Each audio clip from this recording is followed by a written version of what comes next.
You've got ideas, you've got ambition, you've got no time, or so you think. I'm Marissa Lonick, and I help busy moms with big dreams and no time. Join me each week as I dive into time management strategies, goal setting and achieving framework, and inspiring guests who are juggling mom life, work life, fill in the blank life. Dreams don't work unless you do, and just because you're a mom doesn't mean you can't still make it happen, whatever it means to you. Welcome to the Mama Work It podcast.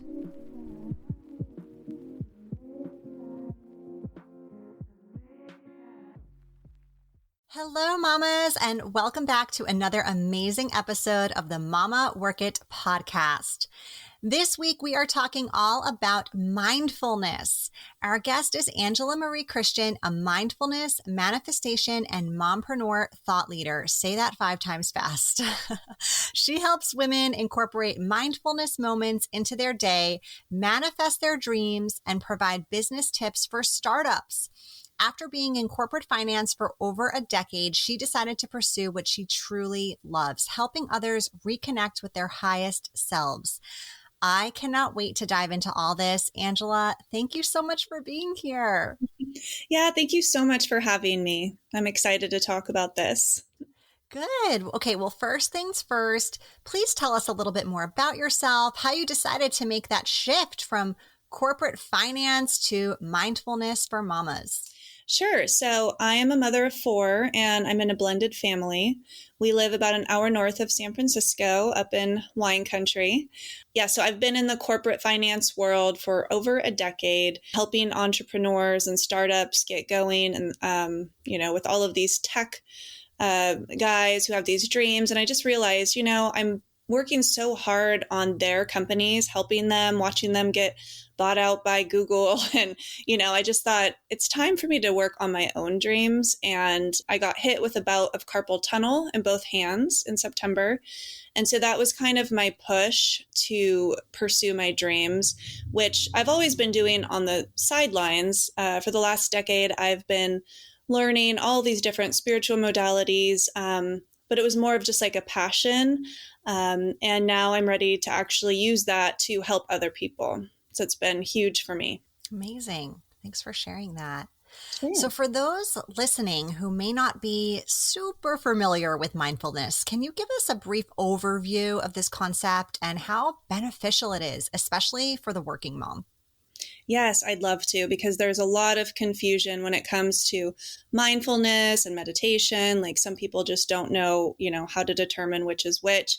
Meditation is a practice that we do, ideally daily, whereas I view mindfulness as a way of life. There are a lot of different concepts about mindfulness. Everyone has their own definition. To me, it means truly living in the moment. And my 5 pillars of mindfulness include peace, non-judgment of yourself and others, awareness, forgiveness, and acceptance. It's so extremely beneficial for everybody, but I feel like most importantly, working moms, because we are juggling so much and we often feel guilty about taking time for ourselves. So this really has been my outlet and what keeps me sane. And choosing to live with mindfulness is really key just for every aspect of life. It improves our relationships. It helps us be more in touch with ourselves and our needs. And it helps us to define boundaries, which I also think is really helpful for our kids to watch us do this as well. I couldn't agree more. I think that is really what flipped a switch for me, and I know for many of my clients, is that when you think about the fact that you're indirectly parenting, when you're putting yourself last, you're leading by example, and you're showing your kids that, hey, this is okay. This is okay one day when you become a grown-up, when you become an adult, that you actually never take care of yourself or you never do anything nice for yourself.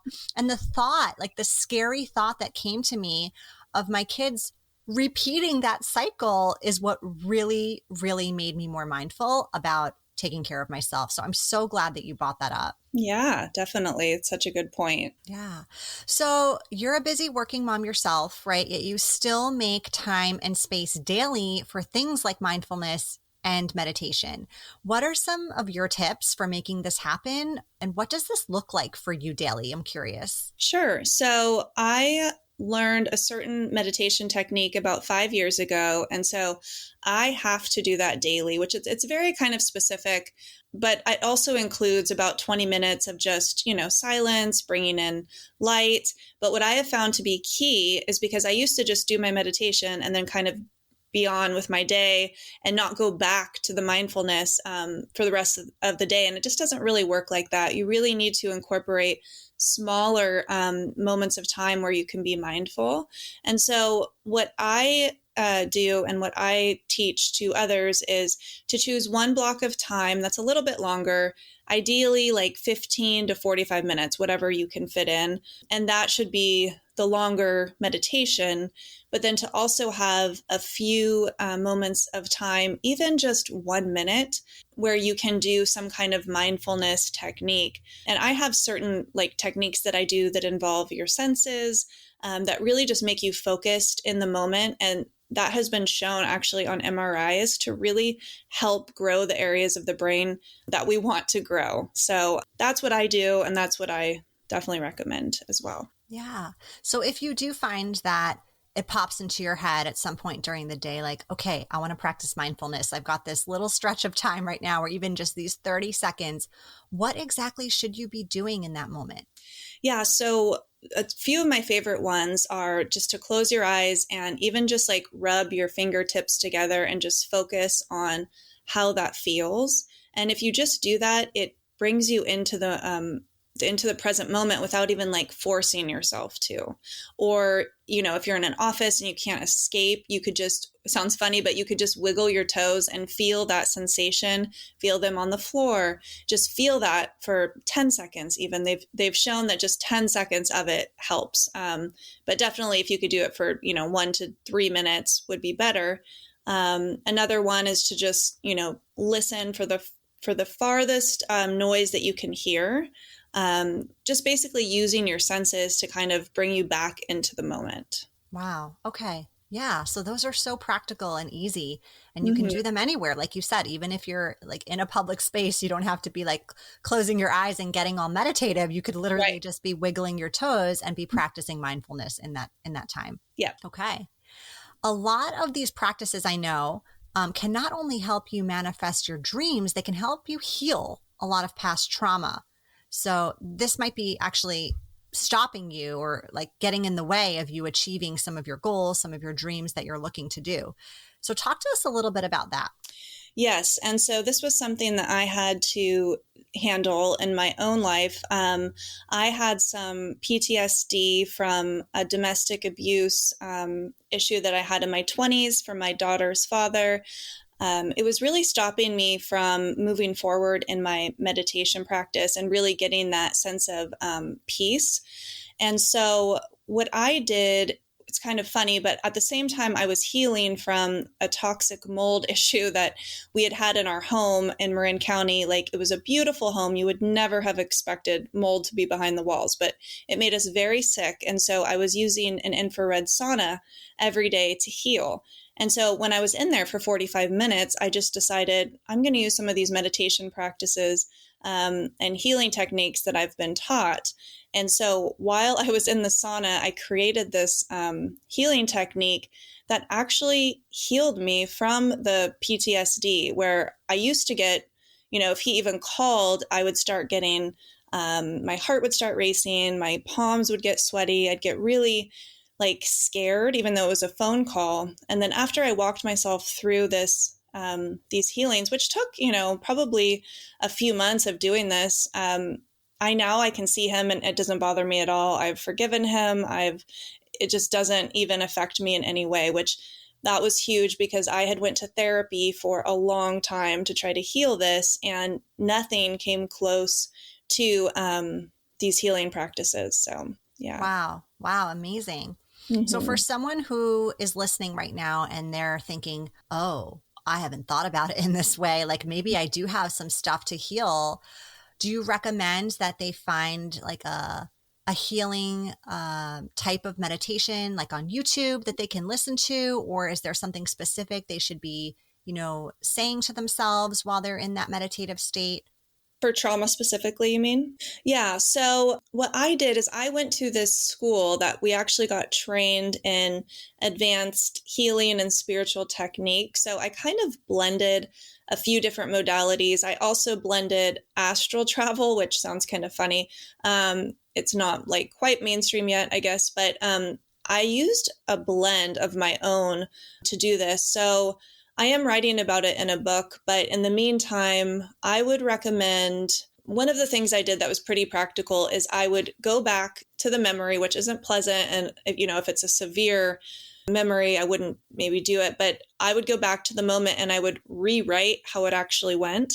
And so that has been proven that you can actually heal memories that way as well. So you go back to the moment. I would watch myself, in this one particular moment, actually like run out of the house and leave and get help, and just doing that over and over again. And then at the end, I would actually invite him into my meditation, and I would tell him, I forgive you. And it was just this whole process that I did over and over again. And yeah, trauma is hard because it's like so different in everybody, but there are a lot of good healing meditations that you could find online. I don't know of one offhand, but I would start with there's something called Radical Forgiveness, which is written by Dr. Alberto Villoldo, which I could send the link to you. Sure. But he does a really good job of explaining it. And that's kind of the process that I use too. Okay. Yeah. Yeah. Is it best if you are dealing with something in the trauma world that you need to move past, that you do work with a professional? Yeah. I mean, I would not have been able to do this on my own if I hadn't been trained I think I had been trained for 5 years at that point. And I'd also done a lot of therapy. So while it was still bringing up trauma, like PTSD in the moment, and sometimes at night I would think about it, it was still affecting me. But it wasn't like, some people's trauma is so severe, they really need to have like a therapist help them. But Sure. For me, I created this after 5 years of working with healers and learning these techniques. So yeah, that would be my suggestion. And is that something you help your clients with?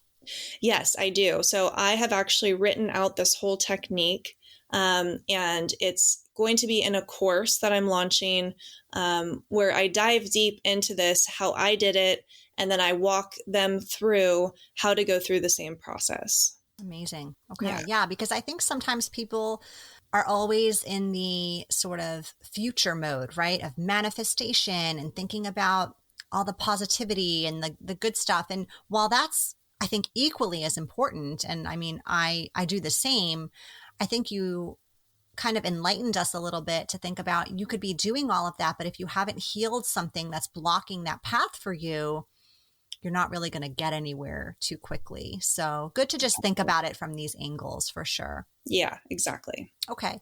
Well, what if you're someone who has a really hard time quieting your mind? How would you go about doing this?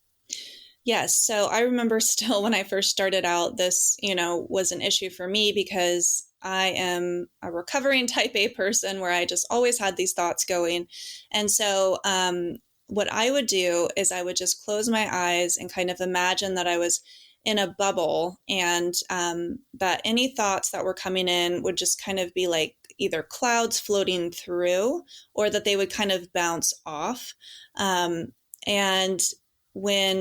when they would come through, I might acknowledge them, but then, just let them go. And I know that's easier said than done, but when you realize that it's your ego trying to get your attention because, your ego doesn't like when you're quieting your mind, because then it's not focused on egoic stuff. So when something comes through like, oh, you didn't send that email, just kind of acknowledge, okay, and just like let it go through. Also, a good thing that really helped me to begin were guided meditations. So those are nice because you don't have to, sit in silence if that doesn't work for you. The key is to just kind of build the muscle first. But then also what I would do, even if you can do it for a few minutes, is try silencing your mind and focusing on the space in between your thoughts. So when a thought comes, watch for the end of the thought and then just focus on that space, because that's where that silence is where you want to be. Because then after you practice that and build that muscle up, you'll find that in that silence, that's when your higher self can bring through messages to you. And that's where I've learned a lot of these things that I've kind of developed on my own, is in that silence, if that makes sense. So it does. It does. And I think that it sounds so easy, but it's so challenging for people because we live in such a culture where we're either always on the go or busy. And then when we unexpectedly get a moment where we don't have something to do, what do? We fill it. We fill it with our phone, with like TV, or with just noise, right? And we just don't even know as people how to be quiet, how to be still. So I like how you said that, it takes work, it takes practice to really build that up. It's a skill set, it's not going to come naturally. It makes me think of breastfeeding, like we think of breastfeeding when we have a baby and we're like, oh, this is going to be so natural and like easy. And it was so hard, right? It's a skill you have to develop. You have to really work at it. So similar to that, I just want to say, like, if anyone's listening and they're already sort of categorize themselves as someone who's like, oh, I can't meditate. Oh, I can't do that. I used to say these things, Yeah. and now I've gotten to a place where like I've seen the benefits of what it can do. So I'm like, okay, even if this is hard in this moment, I'm going to try it anyway, give it a few minutes, right? It doesn't have to be a full on 20, 30-minute meditation. It could be the few minutes of mindfulness. It could be something short. But really just building that muscle, I think, is really crucial. Yeah. And what really helped me, and I always remember this was my first experience with meditation, was Oprah and Deepak Chopra used to do these joint like 21-day meditations, and they were free. And so every day they would email you one. I'm sure you could probably still find them if you go to one of their websites, but that was the first time I'd ever experienced like an aha moment with meditation, was when I was doing those. And that was in the very beginning, like over 10 years ago. And so those were really helpful because they're short and they're guided. And then you can feel the difference when you're doing those. So that's what I would recommend doing as well. Yeah, that's a great tip. Yeah. Mm-hmm. We'll try and link those too if we can find them. Yeah. For sure. Yeah. All right. So for someone listening to this episode who is just like really vibing with what you're saying, but feels like they're a bit inexperienced in this area, they haven't developed that muscle yet, what is one small step they can take today to start practicing mindfulness? Sure. So first, I always tell people to schedule it, because if you don't schedule it, you're going to put it off and you're going to say, oh, I'll do it after this call, or, after I get the kids. So I always, every morning, schedule in my mindfulness time. And then I also set an alarm on my phone so that it will go off and it'll remind me, okay, just go take, however many minutes I'm doing at that point. And so if you don't have a lot of time, maybe try that, like setting an alarm for yourself, and just do one of the senses, like, close your eyes and just rub your fingertips together, or listen to, either the nearest sound or the sound that's the furthest away. Doing just one of those small mindfulness techniques, it builds your muscle. So yeah, that's what I would recommend. And or just, try to close your eyes even for a minute and just try to have silence. And if you can't, that's okay. Don't judge yourself. Just every time you try, you're going to get better. So, and would you say once a day is sufficient to get started? Yes, definitely once a day is enough to get started, until you feel like, at some point you'll like the feeling of after meditation, and you'll want to maintain that throughout the day. And you can do that with just smaller amounts of time. But at first, yes, it's definitely good to just start with one. Great. Okay. It's so doable. It's so doable, right? For anybody who's like, I don't have time for that, I'm too busy. This is 1 minute. Yeah. This is 1 minute. I like how you said to schedule it. I agree. In my house, if it's not scheduled, it's not real. It's not happening. Yeah. So absolutely put a reminder for yourself. You can do it in like 30 seconds on your Google Calendar, reoccurring every day.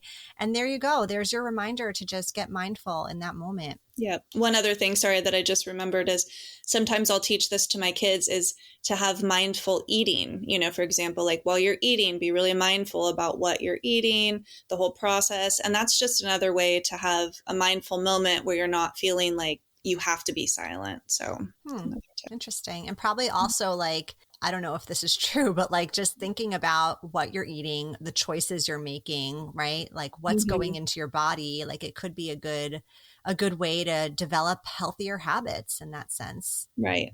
Mm-hmm. Well, on that note, we are going to move over to our lightning round now.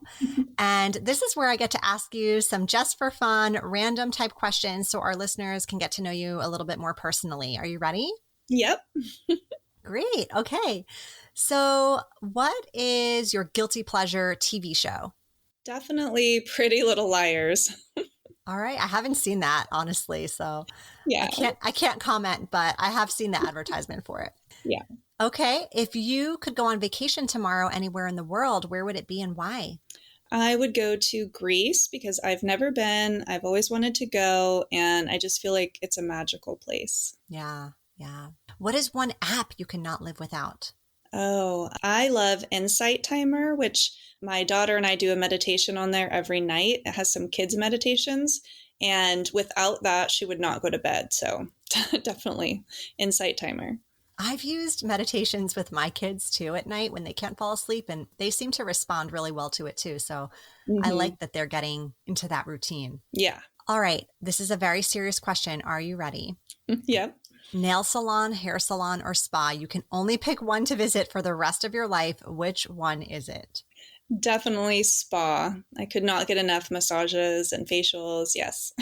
All right. Yeah. Yeah. What book are you reading right now?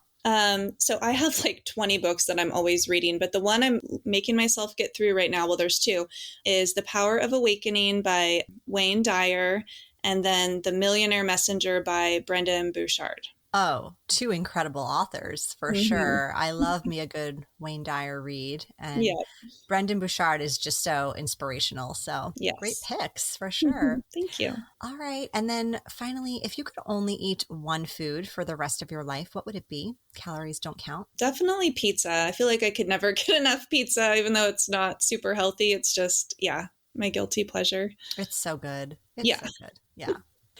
All right, Angela. Well, before we wrap up, please tell our listeners where they can find you. Sure. So my website is angelamariechristian.com. You can find me on Instagram at Angela Marie Christian, Facebook as well. And then I'm on LinkedIn, Angela Marie Christian. And those are the main spots that I'm at right now. Perfect. Okay. Well, thank you so much for being here and sharing all these great tips about mindfulness and meditation. Yeah, thank you for having me.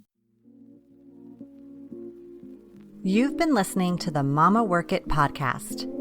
I hope you've enjoyed this episode and would love if you could take a quick minute to leave me a review on whichever platform you're listening from, and maybe even send a note to a fellow mama friend recommending it.